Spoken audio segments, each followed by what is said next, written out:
All right, it is the weather model discussion here for Saturday, September 24th, 2022. How's it going, everyone? William Cole here in the Storm Studio. Meteorologist Patrice Brown, she was off today, so I'm down here working anyway. And so this is our behind-the-scenes content, right? We're not necessarily talking about our typical TV forecast, right? We're not going to use a lot of our TV graphics. This is where we look at the raw data that I'm going to show you coming up momentarily. We'll talk about our forecast in North Texas because we do have some big weather changes on the way.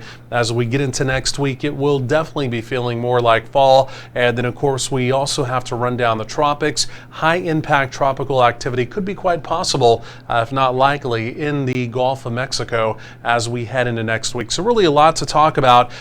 So let's go and get down to business. By the way, you can find this always on our social media, Facebook, Instagram, and also on YouTube. We do these once per day.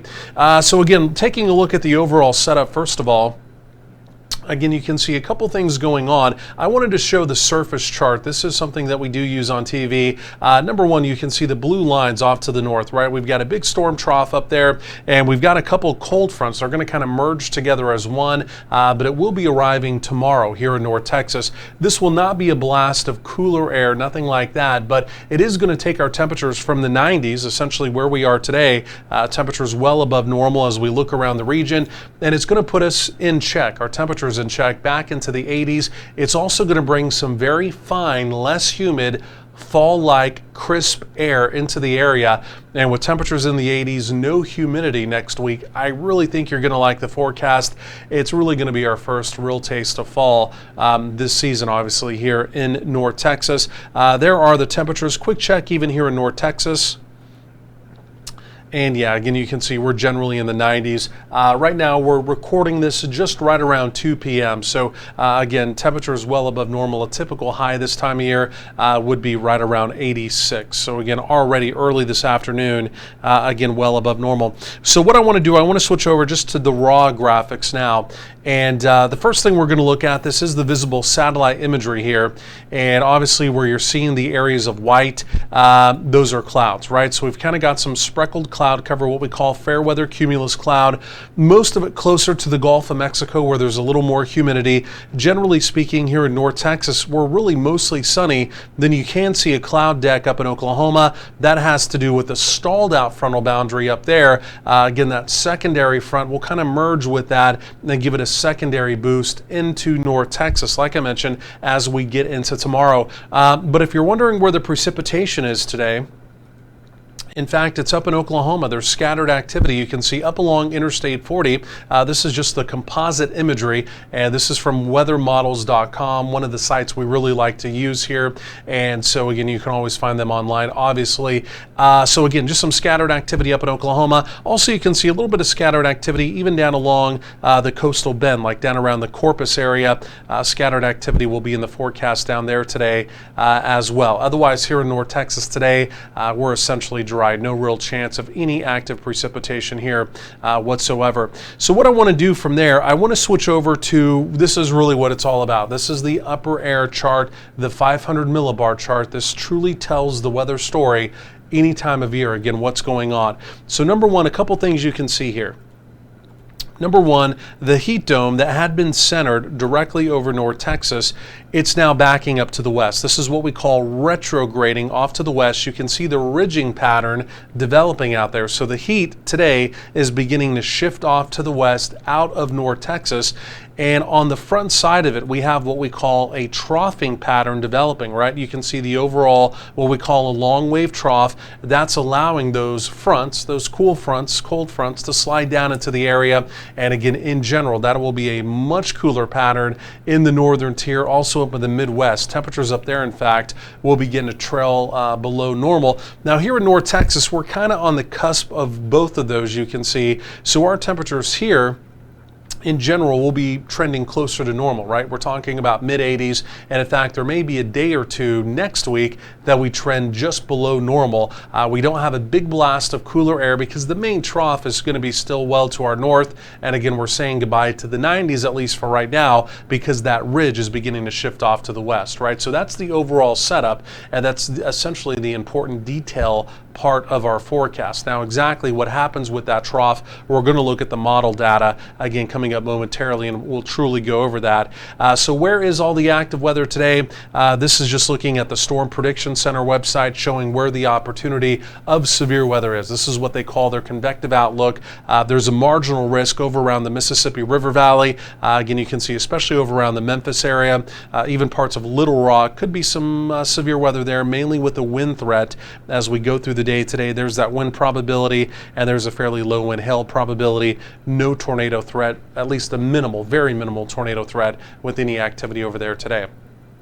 So then that activity does switch over. This is for tomorrow as we get into Sunday up towards the mid-Atlantic and parts of the Appalachians through there. Another fairly marginal risk of severe weather. And then day 3, just quickly looking at it, no risk of severe weather. Where you're seeing the lighter shade of green, that just means the opportunity of some type of convection, some type of thunderstorm activity, but severe weather would not be anticipated. So again, for fall, again, we're heading into fall. Obviously, we're in fall now. This is when the weather pattern begins to heat back up. The jet stream begins to start to become active again. But really over the next several days, the overall pattern remains relatively quiet, right? No opportunity of any high-end severe weather, which of course is always a good thing. We don't want severe weather really anywhere in the country. So, okay, let's get down to this. We'll talk about the tropics because we've got a lot going on. Number one, there goes Fiona. She's at the top of the screen. She's now lifting into eastern Canada. She's still got hurricane force winds, but she's now a post-tropical system, right? She's well up to the north, and again, she's losing her tropical characteristics. In fact, I'll show you satellite data on her momentarily here. There's Gaston. He's still floating around in the central part of the North Atlantic. He's just going to be a non-player. He's really not going to impact anything. There's Hermine, just coming off the coast of Africa. Similar story, right? Just not really going to impact anything, at least that we would be interested in here in the United States, right? So we're going to kind of begin to write all of those off. And for us here, the thing we're really going to be watching, it's newly formed Tropical Storm Ian in the Caribbean, and this will bring high impact tropical activity to the Gulf of Mexico by late weekend, and especially as we get into early parts of next week. So here's what I want to do quickly. Even though we're not typically using a lot of our TV graphics here, I do want to show you what Fiona looks like, right? Again, she's pulling into parts of Canada. Just quickly, you can see, because this is important, she doesn't necessarily look like a hurricane anymore, right? She's not very symmetrical. She looks more like a comma, and so that would be a classic area of deep low pressure. So she's losing her tropical characteristics. She's in the cooler water of the Atlantic, and so that's why the Hurricane Center is now basically calling her post-tropical, a post-tropical system. So from there, I do want to show you, again, Ian as well. And like I mentioned, I'm just kind of manually going through this. So here's Ian. He's got 45-mile-per-hour winds. He is a tropical system, a tropical storm now. And again, you can see the cone. The cone is lifted a little bit further to the west. And again, he's going to be just off the tip of Cuba as we get into the weekend. The latest track here taking him towards Tampa and St. Pete in Florida, maybe slightly to the north. I don't think the track is necessarily locked in. These are all the different computer models. These are what we call the spaghetti plots. I'll show you the raw computer model data here momentarily. But again, the consensus is up towards, again, the Tampa area. And so again, here's a look at him. He doesn't look very symmetrical right now. The area of low pressure has been detached, but it's beginning as he's coming into an environment that's less sheared. We're going to begin to see that area of low pressure take center shape, and that's when he's really going to begin to firm up really late today, and more so as we get into tomorrow, and possibly even becoming a tropical storm and a hurricane fairly quickly, again, as he does continue pulling off to the north.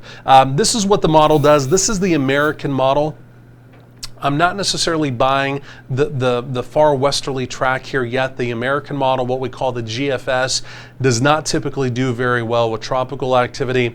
It typically does not do very well with most things. Unfortunately, I hate to say that, that is a National Weather Service product, an NCEPS product, but here in the Storm Studio, we prefer the European model, and I'm going to show you the raw European data coming in here momentarily. The European just slightly further to the south, but that just gives you a taste of what we're seeing there with the tropics. So what I want to do, I want to switch back over again just to the computer here. Then what we're going to do, we're going to look at the raw data. Okay, and this is what we typically like to do in this segment, right, is look at the raw data with you.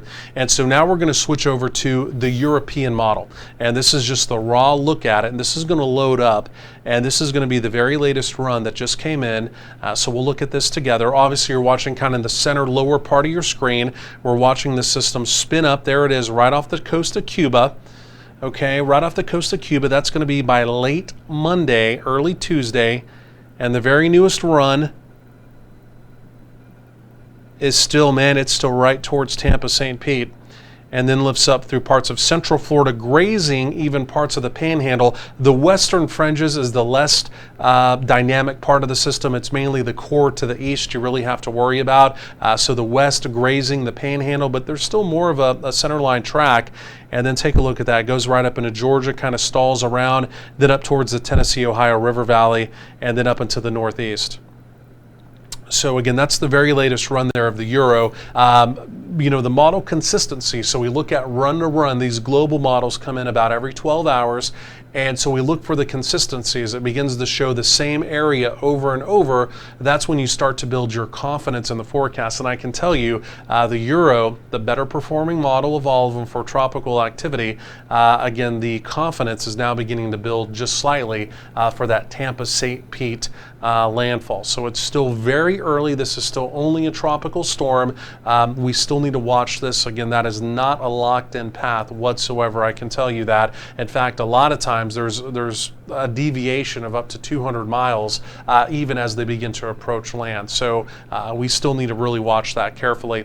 What I want to do, I want to shift back over to the northern hemisphere just generally here. I want to talk more about our North Texas forecast. We try and keep these around 15 minutes. We're already going on 11 minutes here. So what we're watching for here, we're watching for our overall pattern, right? So we have the troughing pattern developing, the ridge heading back out to the west. This is the European data. It's going to take us over the next 10 days. So let's see what we have here, right? So there's the troughing pattern. We can see that continues, but then take a look at what happens here. We have a bit of a ridge.